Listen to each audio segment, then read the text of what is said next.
Alors, clap de début.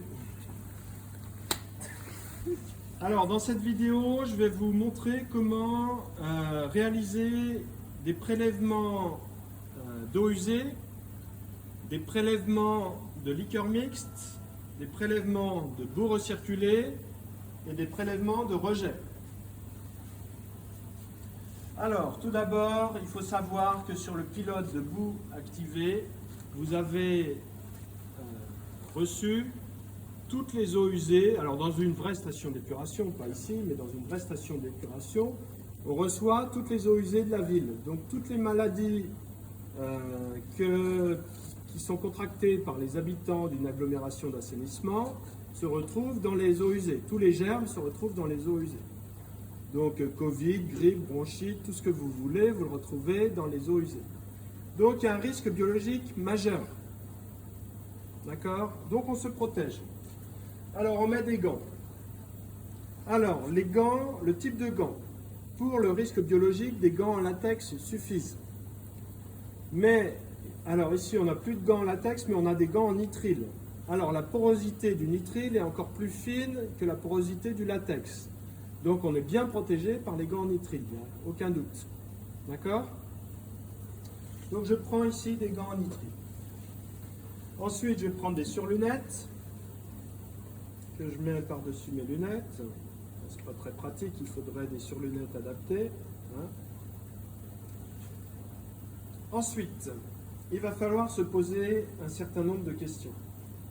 On a dit que mes eaux usées arrivaient par le tuyau et par la pompe G1 qui est derrière, et là la pompe G1. Hein. Donc mes eaux usées, je vais pouvoir les prélever par cet émissaire de prélèvement ici. D'accord? Alors le problème, c'est que ici, j'ai une colonne de plus de 400 litres de liqueur mixte qui va exercer son poids sur la conduite et donc sur la canalisation ici. Donc si je veux prélever des eaux usées, il va falloir que je coupe cette vanne-là. D'accord? Et puis l'autre point, c'est qu'ici j'ai un émissaire où il y a de l'eau qui stagne. Donc il va falloir que je purge ma canalisation. D'accord? Donc je vais aller chercher un bécher pour faire la purge. Pardon.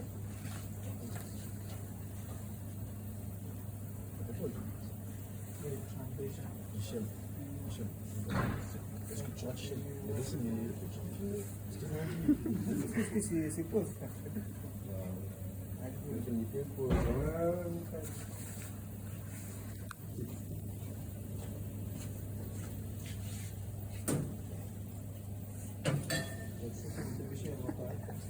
C'est pas la même qualité, ça. C'est pas une qualité. Parce que j'avais pas dit 60 matchs par saison. J'en ai fait 30 moi. Non, on n'a pas pause. La pause. La pause, toi? Oui. Pas pause, t'as pas pause. Si, la pause, Mais j'ai pas su. c'est un quoi?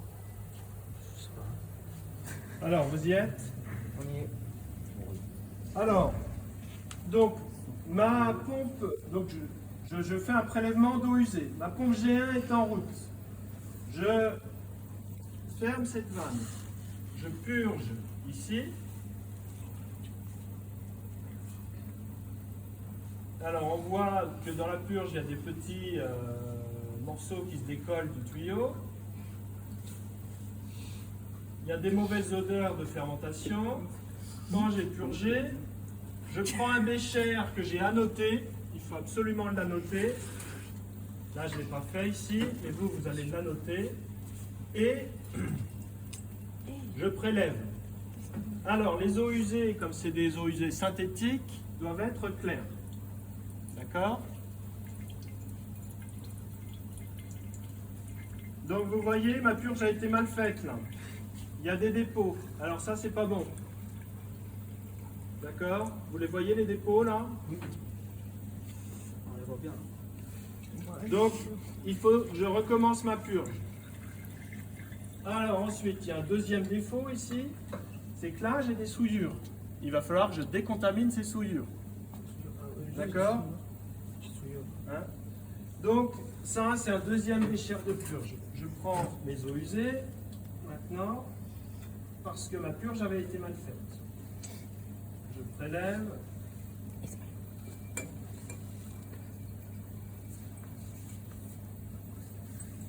Et vous allez voir que le prélèvement, il est fait par une personne qui est spécialiste du prélèvement sur les TP, et c'est elle qui fera les prélèvements d'eau usée pour l'ensemble.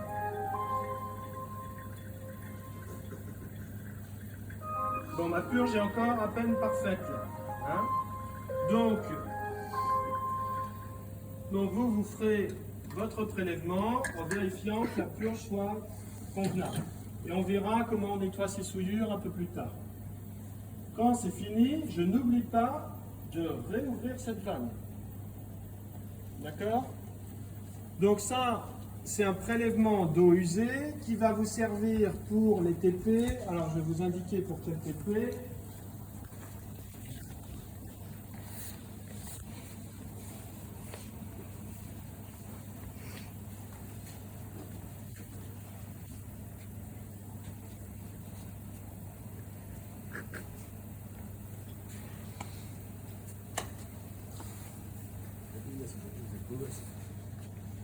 Alors, c'est la personne en charge du TP3 qui va devoir faire ses prélèvements. D'accord? C'est la personne en charge du TP3 qui va devoir faire ses prélèvements. Donc là, on a vu un prélèvement d'eau usée.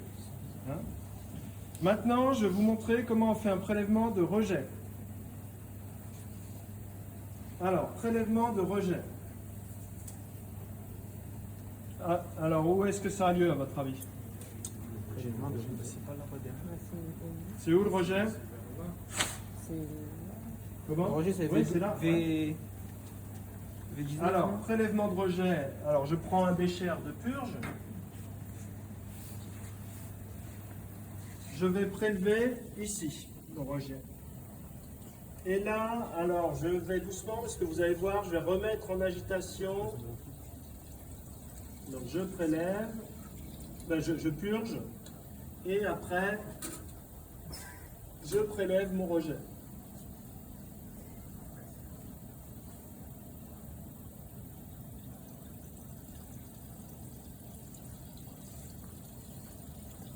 Donc là, je prélève mon eau usée.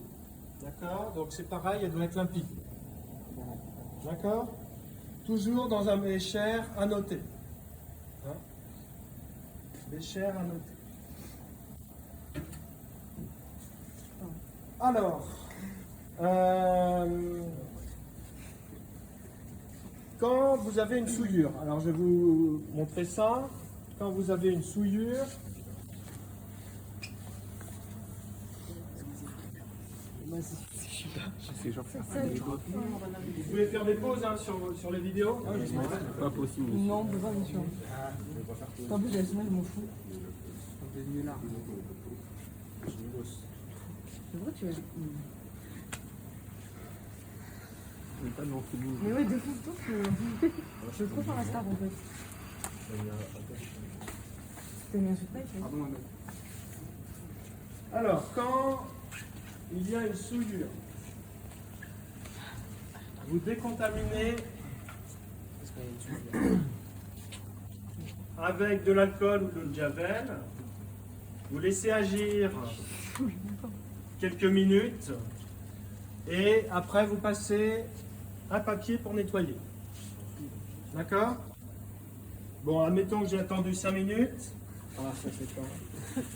Je vais passer mon papier pour nettoyer.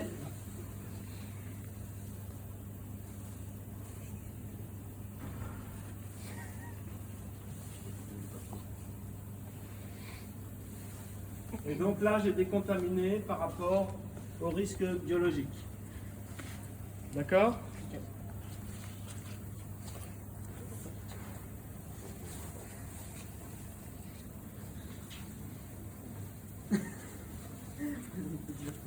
Alors, ensuite.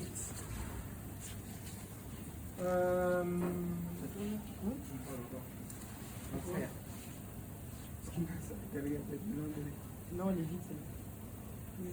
Ça tombe là. Elle a deux téléphones. Ça tombe toi maintenant? Ouais. Ah ouais. Ah, Mais ça tourne. Alors, je vais maintenant vous présenter un prélèvement de liqueur mixte qui va être réalisé pour l'observation à l'état frais de la biomasse. Ça concerne le TP6. D'accord? Alors, je vais récupérer un flacon. Je le remets ici.